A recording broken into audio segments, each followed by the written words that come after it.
Hello student, welcome back to my channel. आज के इस वीडियो में हम लोग क्लास 10 हिंदी क्षितिज भाग 2 की कहानी नेताजी का चश्मा, जिसके लेखक स्वयं प्रकाश जी है, इसके सभी प्रश्न अभ्यास करेंगे। तो हमारा पहला प्रश्न है कि सेनानी ना होते हुए भी चश्मे वाले को लोग कैप्टन क्यों कहते थे। हमारा आंसर हो जाएगा कि चश्मे वाला शारीरिक रूप से कमजोर, बूढ़ा और लंगड़ा व्यक्ति था, जिसका फौज या स्वतंत्रता संग्राम से कोई सीधा नाता नहीं था। फिर भी लोग उसे कैप्टन इसलिए कहते थे क्योंकि उसके मन में देशभक्ति का जज्बा किसी सच्चे सैनिक से कम नहीं था। नेताजी सुभाष चंद्र बोस की बिना चश्मे वाली मूर्ति उसे आहत करती थी, इसलिए वो अपनी छोटी सी दुकान से एक चश्मा नेताजी की मूर्ति पर लगा देता था। नेताजी के प्रति उसके इस अगाध श्रद्धा और समर्पण की भावना को देखकर ही लोग उसे कैप्टन पुकारते थे। कुछ लोग व्यंग में और कुछ लोग सम्मान में। हमारा नेक्स्ट प्रश्न है कि हलदार साहब ने ड्राइवर को पहले चौराहे पर गाड़ी रोकने के लिए मना किया था, लेकिन बाद में तुरंत रोकने को कहा। तो इस लाइन के बेस पे हमारा ये पहला क्वेश्चन है कि हलदार साहब पहले मायूस क्यों हो गए थे। आंसर हो जाएगा कि कैप्टन की मृत्यु की खबर सुनकर हलदार साहब बेहद दुखी थे।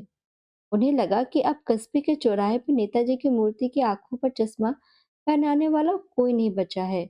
उन्हें ये सोचकर मायूसी हुई कि समाज में देशभक्ति की भावना धीरे धीरे खत्म हो रही है और अब कस्बे में देशभक्त कैप्टन जैसा कोई नहीं है जो नेताजी का सम्मान करे। अब इसी दो लाइन के ख नंबर का क्वेश्चन में पूछा जा रहा है कि मूर्ति पर सरकंडे का चश्मा क्या उम्मीद जगाता है। तो आंसर हो जाएगा कि मूर्ति पे लगा सरकंडे का ये छोटा सा मासूम चश्मा यह उम्मीद जगाता है कि देश के प्रति सम्मान और लगाव की भावना अभी खत्म नहीं हुई है। भले ही कैप्टन अब नहीं रहा, पर कस्बे के बच्चों में वही जज्बा किसी नए रूप में मौजूद है। ये संकेत देता है कि आने वाली पीढ़ी भी अपने महापुरुषों का सम्मान करना जानती है। अब इसी लाइन का हमारा गौर नंबर क्वेश्चन पूछा जा रहा है कि हलदार साहब इतनी सी बात पर भावुक क्यों हो उठे। और आंसर हो जाएगा कि हवलदार साहब को लग रहा था कि कैप्टन के जाने के बाद देशभक्ति की वो परंपरा भी शायद खत्म हो जाएगी। लेकिन जब उन्होंने देखा कि किसी बच्चे ने खुद अपने खेल के साधनों से मूर्ति को फिर पूरा कर दिया है, तो उनकी निराशा अचानक उम्मीद में बदल गई। ये एहसास कि सम्मान की ये भावना पीढ़ी दर पीढ़ी आगे बढ़ रही है, उन्हें भीतर तक छू गया और इसी भावुकता में उनकी आंखें भर आई। अगला प्रश्न है हमारा, आशय स्पष्ट कीजिए। तो यहाँ पर हमारे स्टोरी से कुछ लाइन दिया रहेगा, उसका हमें आशय स्पष्ट करना है। तो अब क्या लाइन है देखते हैं कि बार बार सोचते क्या होगा उस कौम का जो अपने देश की खातिर घर गृहस्थी जवानी जिंदगी सब कुछ होम देने वाले पर भी हंसती है और अपने लिए बिकने के मौके ढूंढती है। तो हमारा उत्तर हो जाएगा कि इस पंक्ति के माध्यम से लेखक ने समाज के उन स्वार्थी लोगों पर गहरा व्यंग किया है जिनमें देशभक्ति के पूरी तरह अभाव है। हवलदार साहब पान वाले द्वारा कैप्टन का मजाक उड़ाए जाने पर दुखी होते हैं। वे सोचते हैं कि जो देशवासी अपने स्वतंत्रता सेनानियों और शहीदों, जिन्होंने अपने सर्वस्व न्यौछावर कर दिया, का सम्मान करने के बजाय उन पर हंसते हैं, उस देश का भविष्य अंधकारमय है। ऐसे लोग केवल अपने निजी स्वार्थ और मुनाफे के लिए जीते हैं। जिस समाज में त्याग का सम्मान नहीं, वो पतन की ओर ही जाता है। अगला प्रश्न है हमारा कि पान वाले का एक रेखा चित्र प्रस्तुत कीजिए। मैं आंसर हो जाएगा कि पान वाला कस्बे के चौराहे पर अपनी छोटी सी दुकान चलाता था। वो हंसमुख स्वभाव का था, थोड़ा मोटा और बातूनी व्यक्ति था, जिसे पान खाने और खिलाने के साथ साथ बातें बनाने का भी शौक था। लगातार पान खाने की वजह से उसके दांत रंगे हुए रहते थे। वो हाजिर जवाब था और अपनी बातों में हल्का फुल्का व्यंग मिलाना उसकी आदत थी। यही वजह थी कि उसने कैप्टन जैसे सच्चे देशभक्त इंसान का भी मजाक बना दिया था, बिना ये समझे कि उसके पीछे कितनी गहरी भावना छिपी है। अगला प्रश्न है हमारा कि वो लंगड़ा क्या जाएगा फौज में, पागल है पागल। कैप्टन के प्रति पान वाले की इस टिप्पणी पर अपनी प्रतिक्रिया लिखिए। मैं आंसर हो जाएगा कि मेरे विचार से पान वाले की ये टिप्पणी कैप्टन की बाहरी स्थिति को देखकर की गई थी, जबकि किसी व्यक्ति का वास्तविक मूल्य उसके विचारों और कर्मों से आका जाना चाहिए। कैप्टन शारीरिक रूप से भले ही कमजोर था, लेकिन उसके भीतर देश के प्रति अपार प्रेम और सम्मान था। वो बिना किसी स्वार्थ के नेताजी की प्रतिमा पर चश्मा लगाकर उनके प्रति अपनी श्रद्धा व्यक्त करता था। इसलिए उसे पागल कहना उचित नहीं है। यदि देश और उसके महान व्यक्तियों का सम्मान करना पागलपन है, तो ऐसे पागलपन समाज के लिए प्रेरणा बन सकता है। वास्तव में कैप्टन एक संवेदनशील, समर्पित और सच्चा देशभक्त था, जो दूसरों के लिए आदर्श प्रस्तुत करता है। हमारा अगला प्रश्न हो जाएगा कि रचना और अभिव्यक्ति। निम्नलिखित वाक्य पात्रों की कौन सी विशेषता की ओर संकेत करते हैं? और नंबर हमारा क्वेश्चन है कि हवलदार साहब हमेशा चौराहे पर रुकते और नेताजी को निहारते। में आंसर हो जाएगा, ये वाक्य हवलदार साहब की गहरी देशभक्ति और स्वतंत्रता सेनानियों के प्रति उनके हृदय में बसे असीम सम्मान को दर्शाता है। वे केवल एक सामान्य नागरिक नहीं थे, बल्कि उनके भीतर अपने राष्ट्र नायकों के लिए सच्ची कृतज्ञता थी। चौराहे पर रुककर मूर्ति को निहारना उनकी इसी श्रद्धा का प्रतीक है। हमारा अगला प्रश्न है कि पान वाला उदास हो गया। उसने पीछे मुड़कर मुंह का पान नीचे थूका और सिर झुकाकर अपने धोती की सीढ़ी से आंखें पोंछता हुआ बोला, साहब, कैप्टन मर गया। तो इस लाइन का हमें क्या करना है? इसकी विशेषता बतानी है कि यहाँ पे ये जो क्वेश्चन पूछा कि इसकी विशेषता क्या है। हमारा उत्तर हो जाएगा कि यह वाक्य पान वाले के भीतर छिपी असली भावनाओं को उजागर करता है। भले ही वो ऊपर से कैप्टन का मजाक उड़ाता रहा हो, पर अंदर से उसे कैप्टन की मृत्यु का सच्चा दुख था।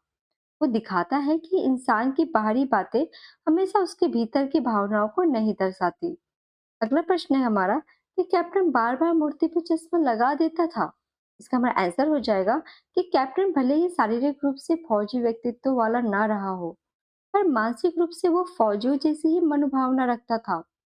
उसके हृदय में देश प्रेम और देशभक्ति की भावना कूट कूट कर भरी थी। नेताजी की चश्मा विहीन मूर्ति देखकर वो आहत होता था और उस कमी को पूरा करने के लिए अपनी सीमित आय से भी चश्मा लगा दिया करता था, ताकि नेताजी का व्यक्तित्व अधूरा न दिखे। अगला प्रश्न है हमारा कि जब तक हवलदार साहब ने कैप्टन को साक्षात नहीं देखा था, तब तक उनके मानस पटल पर उसका कौन सा चित्र रहा होगा? अपनी कल्पना से लिखिए।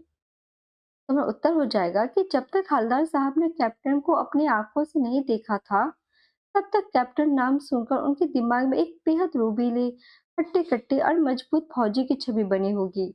उन्होंने सोचा होगा कि कैप्टन आजाद हिंद फौज का कोई पूर्व सिपाही या नेताजी का कोई पुराना साथी होगा। उनके मानस पटल पर एक ऐसे व्यक्ति का चित्र रहा होगा जो सेना की वर्दी पहनता हो, जिसकी मूछें रौबदार हो और जो अनुशासन में रहता हो। पर बूढ़े, कमजोर और लंगड़े व्यक्ति की तो उन्होंने कल्पना भी नहीं की होगी। अगला प्रश्न है हमारा कि कस्बों, शहरों, महानगरों के चौराहे पर किसी न किसी क्षेत्र के प्रसिद्ध व्यक्ति की मूर्ति लगाने का प्रचलन सा हो गया है। तो इस लाइन पे हमारा पहला क्वेश्चन पूछा जा रहा है कि इस तरह की मूर्ति लगाने के क्या उद्देश्य हो सकते हैं? हमारा आंसर हो जाएगा कि प्रसिद्ध व्यक्तियों की मूर्तियां लगाने का मुख्य उद्देश्य उनके आदर्शों और योगदान को समाज के सामने जीवित रखना होता है। ऐसी मूर्तियां लोगों को उनके संघर्ष, त्याग और उपलब्धियों की याद दिलाती है। इससे नई पीढ़ी को प्रेरणा मिलती है तथा समाज में सम्मान, देशभक्ति और नैतिक मूल्य की भावना विकसित होती है। साथ ही उस क्षेत्र की सांस्कृतिक और ऐतिहासिक पहचान भी मजबूत होती है। हमारा अगला प्रश्न पूछा जा रहा है इसी दो लाइनों पर कि आप अपने इलाके के चौराहे पर किस व्यक्ति की मूर्ति स्थापित करवाना चाहेंगे और क्यों? यहाँ पे जो मैंने आंसर लिखा है वो डॉक्टर एपीजे अब्दुल कलाम को लेके लिखा है। लेकिन अगर आपको किसी और महापुरुष का व्यक्तित्व पसंद आता है, तो आप उसका खुद से भी आंसर लिखिएगा और मुझे कमेंट में बताइएगा। तो मेरा आंसर हो जाएगा कि मैं अपने क्षेत्र के चौराहे पर डॉक्टर एपीजे अब्दुल कलाम की मूर्ति स्थापित करवाना चाहूंगा। अगर आप लड़के हैं तो चाहूंगा लिखिएगा, अगर आप लड़की हैं तो यहाँ पर चाहूंगी लिखिएगा, ठीक है?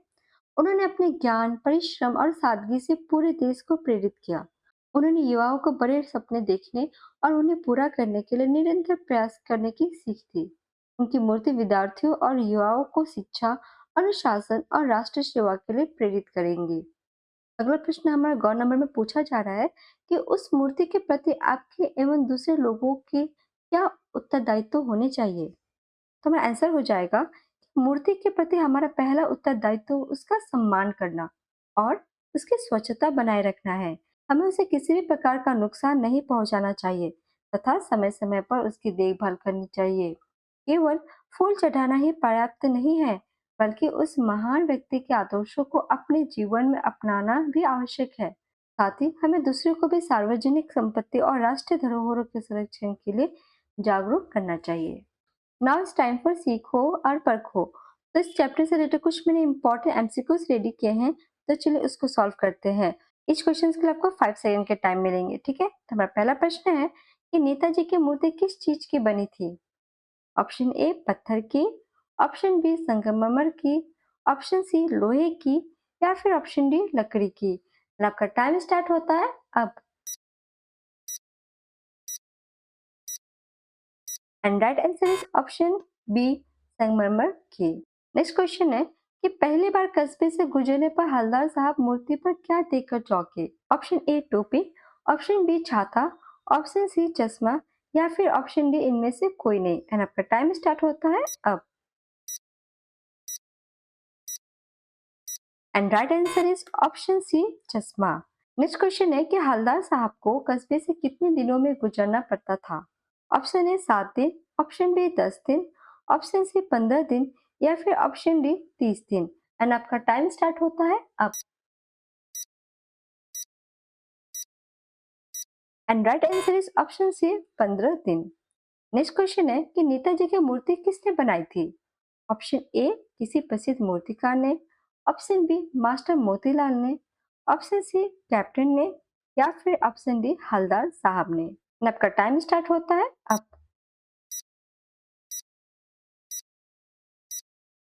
And right answer is option B master Motilal ने। अगला प्रश्न है कि मास्टर मोतीलाल किस विषय के अध्यापक थे? Option A Hindi, option B drawing, option C विज्ञान, या फिर ऑप्शन डी गणित। और आपका टाइम स्टार्ट होता है अब।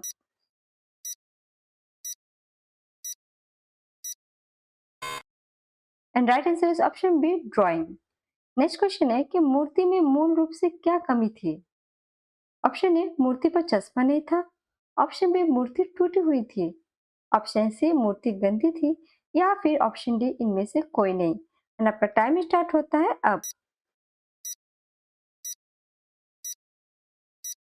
And right answer is option A मूर्ति पर चश्मा नहीं था।